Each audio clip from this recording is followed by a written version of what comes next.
नमस्कार। देखिए, आज web portal channel welfare association के कार्यालय में हमारे बीच में सौरभ शुक्ला जी पहुँचे हुए हैं। ऐसे शुक्ला जी हैं जिनका इंट्रोडक्शन ये खुद ही देंगे, लेकिन मैं थोड़ा सा बताना चाहूँगा कि इनके नेशनल और इंटरनेशनल स्तर पे इनके फॉलोवर्स 10-10 लाख में हैं यूट्यूब पर। ऐसे हमारे बीच में यूथ के लिए काम करने वाले मोटिवेशनल स्पीकर, सोशल वर्कर हैं आदरणीय सौरभ शुक्ला जी। आप अपने जीवन का शेयर हमारे बीच में अनुभव करें। और आपके सामने एक दो चीज़ हमने रखी है जो हमारे संगठन है। एक तो संस्कार सेना जो यंग जनरेशन के लिए काम कर रही है, दूसरा हमारा web portal channel welfare association है जो यूट्यूब चैनल वालों के लिए काम कर रहे हैं। आप अपने विचार रखें। सबसे पहले सर आपका बहुत बहुत धन्यवाद कि आपने मुझे यहाँ पे आमंत्रित किया।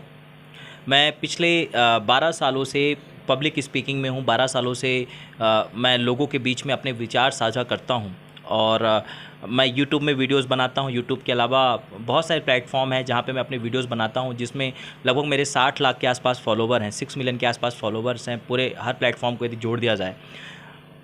जब मैं यूट्यूब में काम करता हूं तो क्या देखता हूं कि बहुत सारे लोग होते हैं जो क्रिएटर्स पे केस करते हैं या कुछ करते हैं। तो जो आपने पहला काम ये जो वेलफेयर एसोसिएशन बनाया है वो सच में बहुत ही शानदार है और इस स्तर पे जिस स्तर पे आप अपना काम कर रहे हैं वो निश्चित तौर पे बहुत ही इंस्पायरिंग है।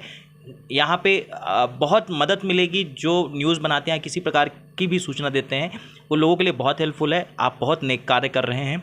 दूसरा काम जो आप संस्कार संस्था के माध्यम से कर रहे हैं वो आज के समय की ज़रूरत है।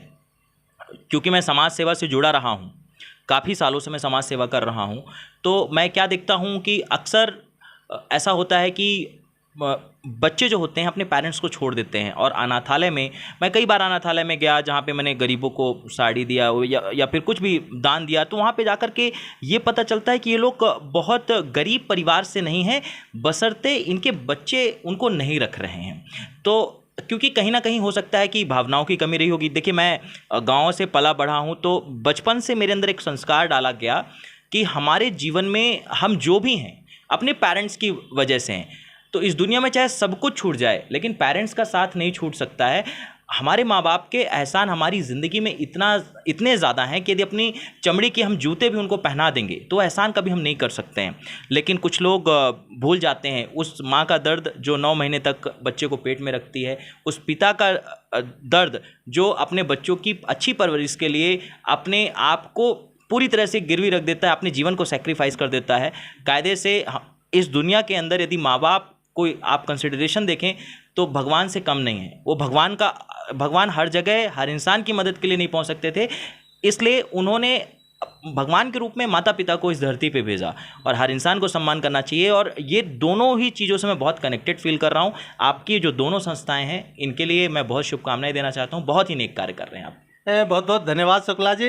जैसा कि आपने दोनों संगठनों की सराहना की है, लेकिन आप एक यूथ हैं और आज की जो यूथ जनरेशन तो निरंतर माता पिता के प्रति, सम्मान के प्रति संस्कार विहीन होती जा रही है। ऐसे परिवेश में, ऐसी जनरेशन के बीच में आपको कैसे एहसास हुआ, आपके मन में ऐसे विचार कैसे उत्पन्न हुए जो कि अपने पेरेंट्सों को लेकर आपने इतना बड़ा प्लेटफॉर्म खड़ा कर दिया और आप पूरे देश में छा गए? देखिए, बचपन से मैंने अपने माँ बाप को संघर्ष करते हुए देखा। समस्या क्या है आज के युवाओं की कि वो पास्ट बहुत जल्दी भूल जाते हैं कि वो कहाँ से उठे हैं, कैसे उनके माँ बाप ने उनको पढ़ाया है। मैंने अपनी माँ का संघर्ष देखा है कि जब वो किस तरीके से संघर्ष करती थी हमें पढ़ाने के लिए। पिता का संघर्ष देखा है कि दिन रात कैसे मेहनत करते थे हर चीज़ में। आज भी मैं इतना बड़ा हो गया हूँ, आज भी देखता हूँ कि मेरी मम्मी का फ़ोन दिन में 2-3 बार आ ही जाता है, पापा का आ जाता है। वो पूछते हैं, भले ही मैं कॉल करूँ या ना करूँ, उनका खुद से कॉल आ जाता है। तो यदि कोई इंसान आज की डेट में निस्वार्थ भाव से हमारी सेवा कर सकता है या फिर हमारा ध्यान रखता है, वो हमारे माता पिता होते हैं।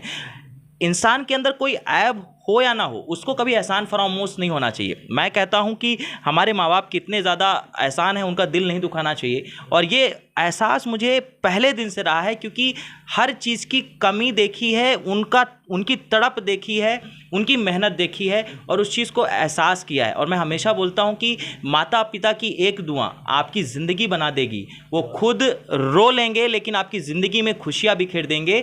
कभी भी उनकी आंखों के अंदर आंसू की 2 बूंद टपकने भी मत देना। देना, आंसू की 2 बूंद पूरी धरती को हिला देगी। और करना है तो कुछ ऐसा करके दिखाना कि परमात्मा भी बोल बैठे कि बनाना है कोई अगला इंसान तो इसकी तरह बनाना। क्या बात है, क्या बात है शुक्ला जी, आपने बहुत अच्छी बात की। एक बार तालियां हो जाएं इस बात पे।